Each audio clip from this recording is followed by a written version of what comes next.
WrestleMania is coming. It's coming. It's coming. WrestleMania 42 is mere weeks away, and even though it is a rumored 16-card lineup, I don't think that these wrestlers that I'm going to mention today on this list, they're going to make it. I think they're going to be stuck in catering, and it's going to be borderline criminal. Some of the names on this list are shocking. Oh, and full disclosure, I am stealing this idea from Simon Miller. I did not watch the video, but I did see a thumbnail with this basic subject. So, yeah, these are all my ideas, except for the basic concept. Let's start off with the former $1 Million champion, LA Knight. Yeah! More like LA Knight, nope, not going to be on the card. Right now he's feuding with The Vision, but The Vision is only 2 people. What is wrong with you? Do you have any idea what we have done for this business? And they're literally feuding with 4 people. The Usos, LA Knight, and Seth freaking Rollins. Even if we have Brock Lesnar go after Seth Rollins, well, LA Knight's still the odd man out. He's still the odd man out. Okay, maybe Braun Breaker, maybe he returns in time. Fine. Well, what about Brock Lesnar's open challenge? Feels like Obafemi would be the guy to answer that open challenge, because Obafemi's the guy that's been answering open challenges as of late. So LA Knight just seems like he has nothing going on with them other than a feud with a faction that doesn't have enough members for him to feud with. It's like, oh my gosh, please don't do this. Are we just going to let him win the Andre the Giant Battle Royal? I remember when they let Bobby Lashley win the Andre the Giant Battle Royal. I'm like, why isn't this guy on the card? I think they're going to do that with LA Knight. And like, oh my gosh, we know that Triple H doesn't like the guy. But yeah, Triple H just does not like the former $1 Million champion. But if you like the $1 Million championship, you can win it. You see, at 20,000 subscribers, I'm going to give away a belt, and you get to choose what belt you want. If it's been on my shoulder, you can win it. All you got to do is be a subscriber and comment below. The comments is how I'm going to pick a winner, but you got to be a subscriber, and then you can win. This is not a toy, people. It's a replica. All right, so who else? Raquel is ticked off. Raquel can be as ticked off as she wants. This one pains me, but I'm thinking Raquel Rodriguez. I was really hoping for Raquel versus Liv Morgan at WrestleMania for the Women's Championship, but Raquel has lost matchup after matchup after matchup, and it looks like she's going to be regulated to the bodyguard, the muscle of Liv Morgan. So, I mean, she'll make an appearance and get a payday, but I wanted her on in a matchup right here. She's the most improved wrestler of 2025, and she's doing great work in 2026, and yet I don't think there's nothing for her. Oh my God! Next up, Damian Priest. I see this one as very unfortunate. Not because I'm a Damian Priest fan. In fact, I'm really not. I mean, I don't hate the guy. I'm just kind of indifferent towards the guy. But if you look at the last couple of years that Damian Priest has, they have pushed him and pushed him and pushed him. And if he does not get on the WrestleMania card, I feel it's almost for naught.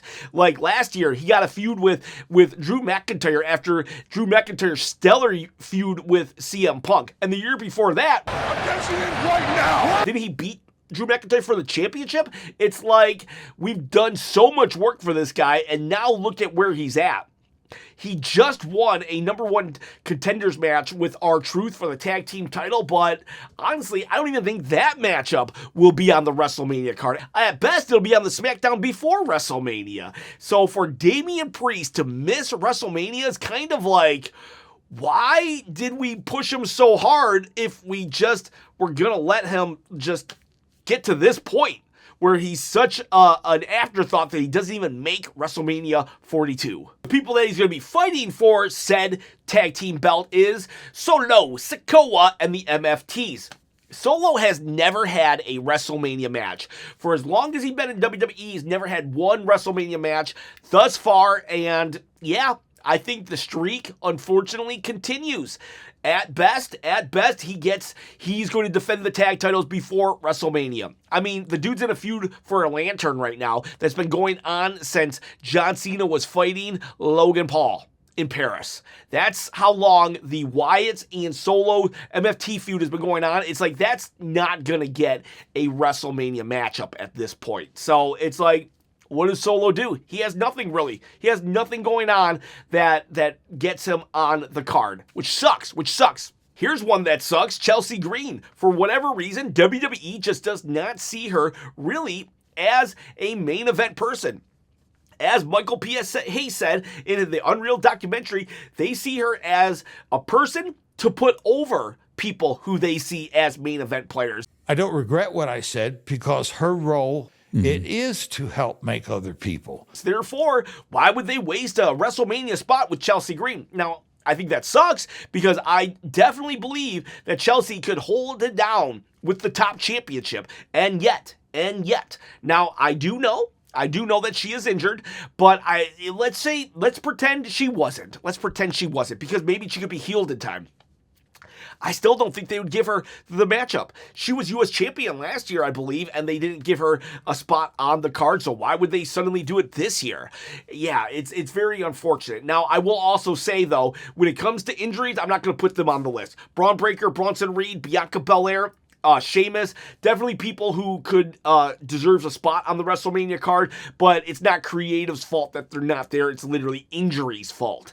But that said, Chelsea Green, I think whether she was injured or she wasn't, if she's healed in time or not, they wouldn't put her on the card. The next two I'm going to put on this list is actually two people who I think should actually fight each other at WrestleMania, and yet I think WWE's just not going to do it.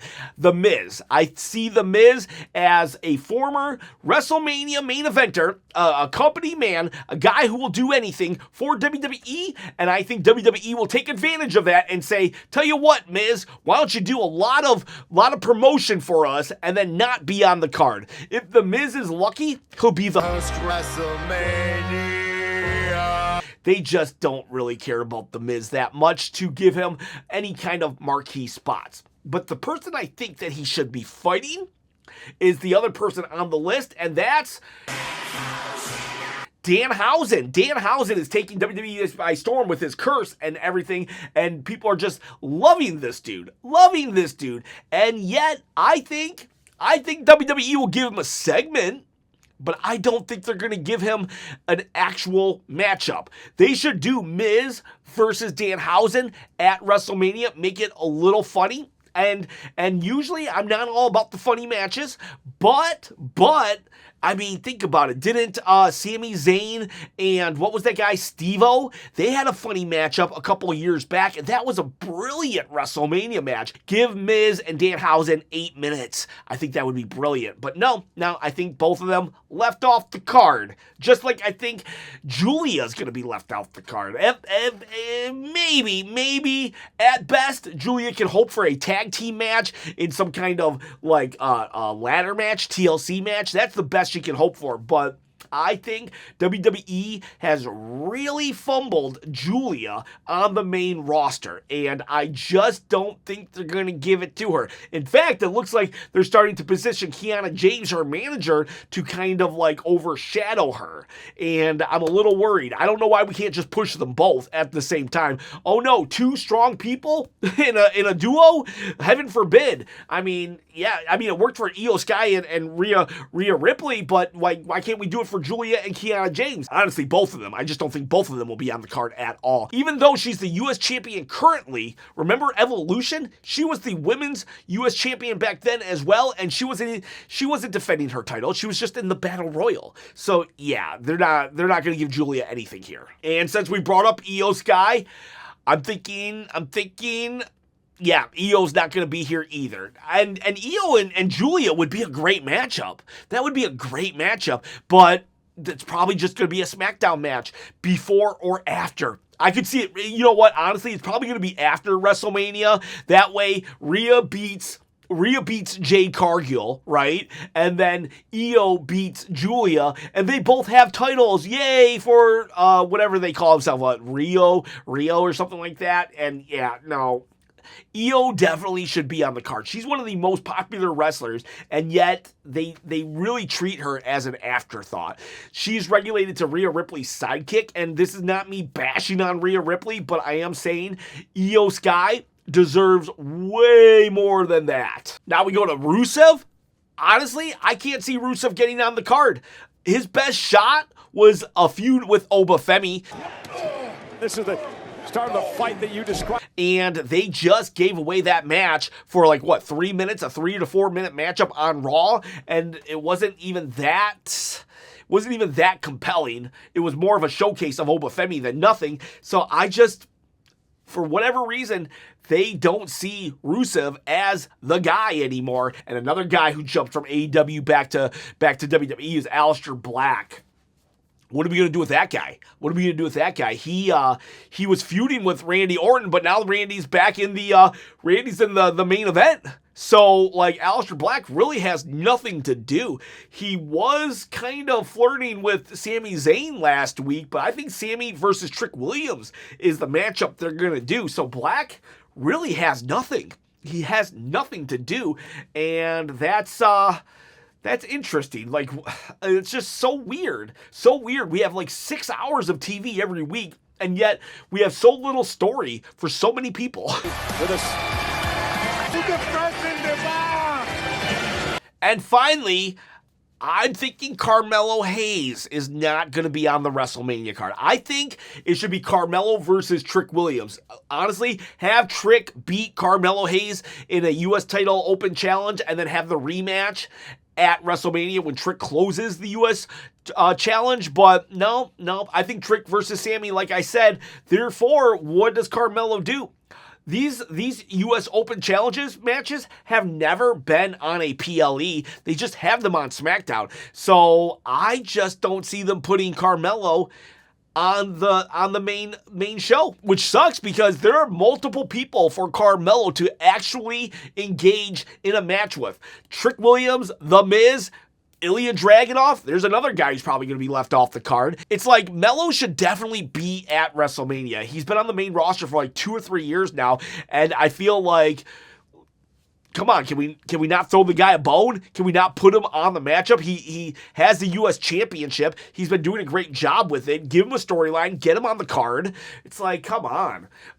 Or at least do an impromptu then. Do an impromptu. If you just can't write a story for the guy, have him just show up and say, you know what? The open challenge is now open on WrestleMania. And yet they're not going to do it. Carmelo Hayes is once again going to just like not be on the card. There you go, boys and girls. Let me know in the comments below who you think should be on the card and is going to be left off the card. I understand that not everybody can be at the WrestleMania card, but like, yeah, some people, LA Knight, Carmelo Hayes, you're telling me Chelsea Green, they should definitely be on the card, right? Am I right or am I wrong? Let me know, comments below. See ya, bye.